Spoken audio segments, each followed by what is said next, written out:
ગામઠી રસોડામાં આપનું સ્વાગત છે। આજે આપણે બનાવીશું ભાખરવડી, જે આપણે મોટી સાઇઝની અને થોડી એવી નરમ બને છે તેવી આપણે ભાખરવડી બનાવીશું। આમ તો આપણે રેડીમેડ જ ખાતા હોઈએ છીએ, પણ આજે આપણે ઘરે બનાવીશું ને સરળ રીતે અને ઝટપટ તૈયાર થતી। તો અહીં મેં મેંદાના લોટનો ઉપયોગ નથી કર્યો, આપણે અહીં ઘઉંનો લોટ લેવાનો છે। તો મેં અહીં 1 કપ જેટલો ઘઉંનો ઝીણો લોટ લીધો છે, 1 થી 1.5 કપ જેટલો, અને ત્યારબાદ અડધો કપ જેટલો મેં અહીં ચણાનો લોટ લીધો છે। તમે ઘઉંના લોટની જગ્યાએ મેંદાના લોટનો ઉપયોગ પણ કરી શકો છો। ત્યારબાદ 1 ચમચી જેટલી હળદર ને સ્વાદ પ્રમાણે મીઠું, ને ત્યારબાદ મોણ માટે આપણે તેલ ઉમેરીશું, જેથી ઉપરનું પડ છે તે થોડું ક્રિસ્પી એવું થાય। તો અહીં આપણે આ રીતે મોણ ઉમેરી ને આપણે હવે લોટને બાંધી લઈશું, એટલે કે આ રીતે પહેલાં મિક્સ કરી લઈએ તેલ અને લોટ, અને પછી આપણે થોડું એવું એટલે કે પાણી ઉમેરતા જશું અને લોટને બાંધતા જશું। તો આપણે લોટમાં હળદર એટલે ઉમેરી છે કે ભાખરવડીનો લોટનો જે ઉપરનું પડ હોય છે તેનો રંગ પીળો હોય છે, એટલે મેં આમાં લોટમાં ઉમેરી છે। તો આ રીતે આપણે થોડું થોડું પાણી ઉમેરતા જઈએ અને લોટ આ રીતે તૈયાર કરી લઈએ। અહીં આપણે લોટ કડક એવો રાખવાનો છે, રોટલી જેવો ઢીલો નથી રાખવાનો। ત્યારબાદ થોડું એવું ઉપરથી તેલ ઉમેરી ને તેને પણ આપણે આ રીતે સોફ્ટ કરી લઈશું। તો આવી રીતે આપણે લોટ તૈયાર કરી લેવાનો છે। ને તમે જુઓ તો દેખાઈ પણ રહ્યું છે કે અહીં લોટ નરમ મેં નથી રાખ્યો। આ રીતે કડક જો લોટ હશે તો ભાખરવડી ઝડપથી તેલમાં ક્રિસ્પી અને તળાઈ જશે।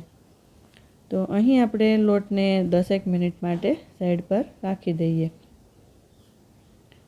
તો હવે આપણે અહીં મસાલો તૈયાર કરી લઈએ। તો સૌપ્રથમ મેં અહીં 3 ચમચી જેટલી આખી વરિયાળી લીધી છે, તો તેને આપણે અધકચરી એવી પીસી લેવાની છે। તો અહીં આપણી વરિયાળી પીસાઈ ગઈ છે, તો આપણે આ વરિયાળીને એક વાસણમાં કાઢી લઈશું। જે વાસણમાં આપણે મસાલો તૈયાર કરવાનો છે તેમાં ઉમેરી દઈશું। ને સાથે મેં અહીં ઝીણું ખમણેલું 1 કપ જેટલું મેં અહીં ટોપરું લીધું છે, ને ત્યારબાદ મેં અહીં 5 થી 6 ચમચી જેટલા સફેદ તલ લીધા છે। જો તમે સફેદ તલ પીસીને તમારે અધકચરા ઉમેરવા હોય તો પણ ઉમેરી શકાય। ત્યારબાદ આમચૂર પાવડર મેં 2 મોટી ચમચી જેટલો ખટાશ માટે મેં અહીં આમચૂર પાવડર લીધો છે। ત્યારબાદ કાશ્મીરી લાલ મરચું મેં લીધું છે 1.5 થી 2 ચમચી જેટલું। ત્યારબાદ અડધી ચમચી જેટલી હળદર, સ્વાદ પ્રમાણે મીઠું, ને 1 ચમચી 1 થી 1.5 ચમચી જેટલો મેં અહીં આમાં ગરમ મસાલાનો ઉપયોગ કર્યો છે। ને સાથે આપણે ઉમેરીશું આદુ મરચાંની 1 ચમચી જેટલી પેસ્ટ ઉમેરીશું। તો અહીં ખટાશ અને તીખાશ બંને આપણે ઉમેરી દીધું છે। આ બધું જ આપણે સારી રીતે મિક્સ કરી લઈએ। અને હવે આપણે આમાં એક ગળપણ બાકી છે જે આપણે ઉમેરવાનું છે। તો આ રીતે આપણે હાથની મદદથી બરાબર સરસ એવું મિક્સ કરી લઈએ। ને હવે આપણે એક ગેસ પર વાસણ મૂકીને તેમાં ખાંડ ઉમેરીશું।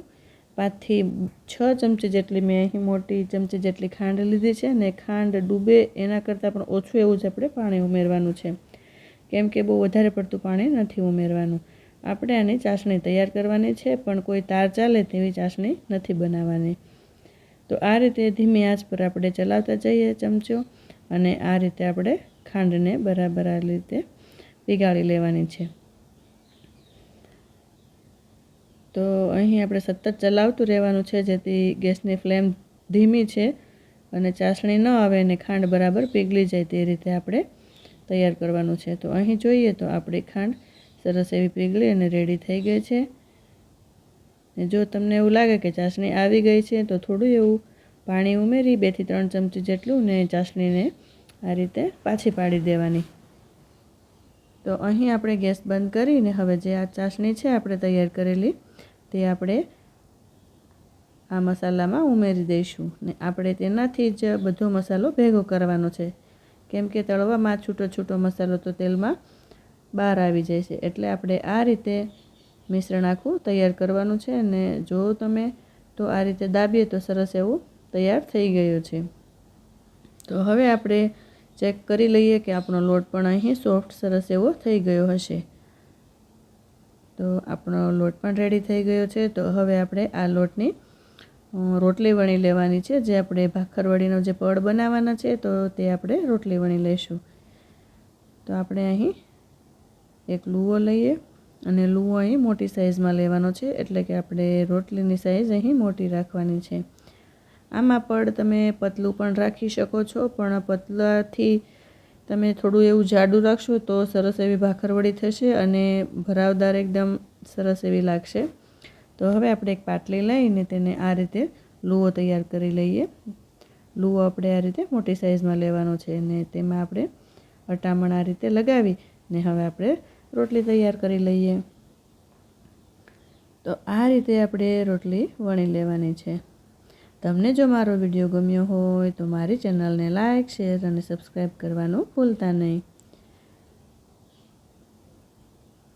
તો આવી રીતે આપણે રોટલી સરસ એવી તૈયાર કરી લઈએ ને હવે આપણે તમે જુઓ તો આ રોટલી બહુ જાડી કે પતલી મેં મીડિયમ અહીં રાખી છે. તો હવે આપણે જે મસાલો છે તેનો આ રીતે લાડુ જેવો શેપ આપીને આપણે વચ્ચે આ રીતે મૂકી દઈએ ને હવે આપણે ધીમે ધીમે આ રીતે ફરતો ફરતો એવો મસાલો ફેલાવી દેવાનો છે, જેથી ગોળ રાઉન્ડ શેપમાં. તો આ રીતે આપણે ફેલાવી દઈએ અને ફરતી રાઉન્ડ શેપની બોર્ડર જે છે તે આપણે થોડી એવી આ રીતે બાકી રાખવાની છે, મસાલો નથી ભરવાનો. તો ત્યારબાદ હવે આપણે મસાલો પથરાઈ ગયો છે, તો હવે આપણે જે પાણી લઈ અને આ ફરતી એવી બોર્ડર ઉપર પાણી લગાવી દેવાનું છે, જેથી આપણે રોલ વાળીએ ત્યારે તળતી વખતે ભાખરવડીના રોલ ખુલે નહીં, બરાબર પેક થઈ જાય. તો આ રીતે હાથની મદદથી આ રીતે આપણે પાણી લગાવી લઈએ અને હવે આપણે અહીં રોલ વાળી લઈએ. તો શરૂઆતમાં આ રીતે કડક રોલ થાય તે રીતે આપણે રોલ વાળવાનો છે. અહીં રોલ અંદરથી ખુલ્લો ખુલ્લો રહે તે રીતે નથી વાળવાનો. તો આ રીતે શરૂઆતથી જ આપણે થોડો એવો કડક આ રીતે રોલ તૈયાર કરવાનો છે.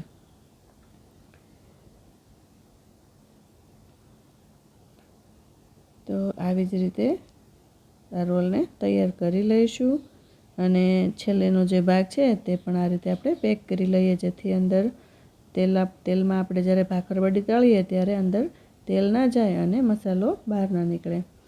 તો અહીં સરસ એવો આપણો રોલ તૈયાર થઈ ગયો છે અને થોડો એવો વચ્ચેથી આપણે આ રીતે દાબી દઈએ અને એવું લાગે તો વચ્ચેથી થોડું એવું વણી પણ લેવાનું છે વેલણથી. તો આ રીતે આપણો અહીં રોલ તૈયાર થઈ ગયો છે અને હવે આપણે બંને જે વેસ્ટ સાઈડ છે તે આ રીતે કટિંગ કરી લઈશું. તો હવે આપણે ભાખરવડીનો શેપ આ રીતે આપી દેવાનો છે. તમારે જાડી કે પતલી જે સાઈઝની ભાખરવડી તમારે શેપ આપવો હોય તે પ્રમાણે તમારે કટિંગ કરી લેવાનું છે. મેં અહીં મીડિયમ એવી રાખી છે.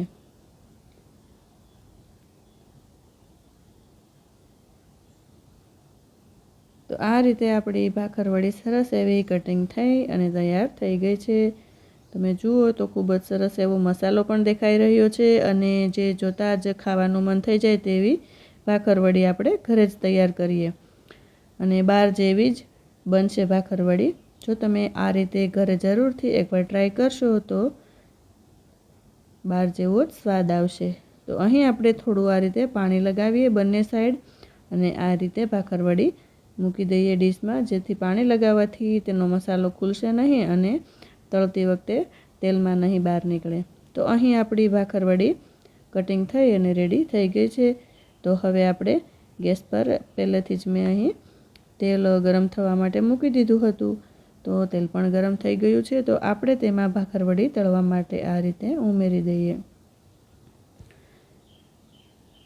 તો આ રીતે આપણે ભાખરવડી ઉમેરીને તેને એકદમ ધીમી આંચ પર જ આપણે તળવાની છે, જેથી અંદરથી કાચી ન રહે અને તે બળી પણ ન જાય તેનું પણ આપણે ધ્યાન રાખવાનું છે. તો આ રીતે આપણે 4 થી 5 મિનિટ જેવી આપણે આ રીતે તેને તળાવવા દેવાની છે. તો અહીં જોઈએ તો આપણી ભાખરવડીનો બીજો ભાગ જે છે નીચેનો તે આ રીતે પલટાવી લઈએ. નીચેનો ભાગ સરસ એવો અહીં તળાઈ ગયો છે. તો અહીં આપણે જોઈએ તો સરસ એવું ક્રિસ્પી પડ પણ થઈ ગયું છે, તે પણ દેખાઈ રહ્યું છે. અને જે આપણે નાની સાઈઝની જે ક્રિસ્પી ભાખરવડી આવે છે તેવી આ મોટી સાઈઝની ક્રિસ્પી નહીં થાય, કેમ કે આમાં મસાલાનો ભાગ વધારે આવે છે, એટલે આપણે થોડી એવી વચ્ચેથી નરમ રહેશે. તો બંને સાઈડ પલટાવીને ભાખરવડી આપણી તળાઈ ગઈ છે અને હવે આપણે આ રીતે તેલમાંથી બહાર કાઢી લઈશું.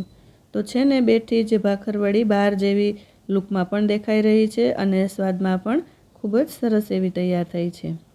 તો હવે આપણે આ ભાખરવડીને એક પ્લેટમાં આ રીતે કાઢી લઈએ. તો ત્યારબાદ આપણે બીજી ભાખરવડી પણ આ જ રીતે તળી લેવાની છે.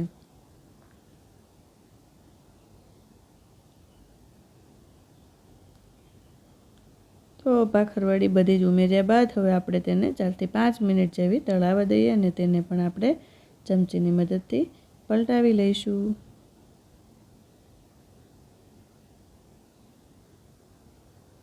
જો આટલી ધીમી આંચ પર તમે તળશો તો આ રીતે ક્રિસ્પી અને સરસ એવી ભાખરવડી અંદરથી પણ કાચી ન રહે તે રીતે તૈયાર થશે. તો અહીં આપણે ચમચીની મદદથી પલટાવીએ જેથી એક એક ભાખરવડી આપણે પલટાવી શકીએ અને અંદરનો મસાલો નીકળે નહીં તે માટે આપણે ચમચાનો ઉપયોગ નથી કરતા. તો આપણી અહીં ભાખરવડી તળાઈ ગઈ છે તો તેને પણ આપણે સાથે ડીશમાં કાઢી લઈએ. તો હવે આપણે એક સર્વિંગ પ્લેટ લઈને તેમાં સર્વ કરીશું. ભાખરવડી એકદમ ઝટપટ રીતે અને સરળ રીતે જ આપણે ઘરે જ તૈયાર થાય છે. આપણે ક્યારેય ઘરે ન બનાવી હોય એટલે આપણને મનમાં એવું જ થાય કે બહુ જ અઘરી રેસીપી છે, પણ ખૂબ જ સરળ રેસીપી છે. તમે પણ ઘરે જરૂરથી ટ્રાય કરજો ને ટ્રાય કરી અને મને કમેન્ટ બોક્સમાં જણાવજો કે આ રેસીપી ઘરે કેવી તૈયાર થઈ. તો આપણે ફરી મળતા રહીશું આવી જ કંઈ વાનગીઓ સાથે ગામઠી રસોડામાં.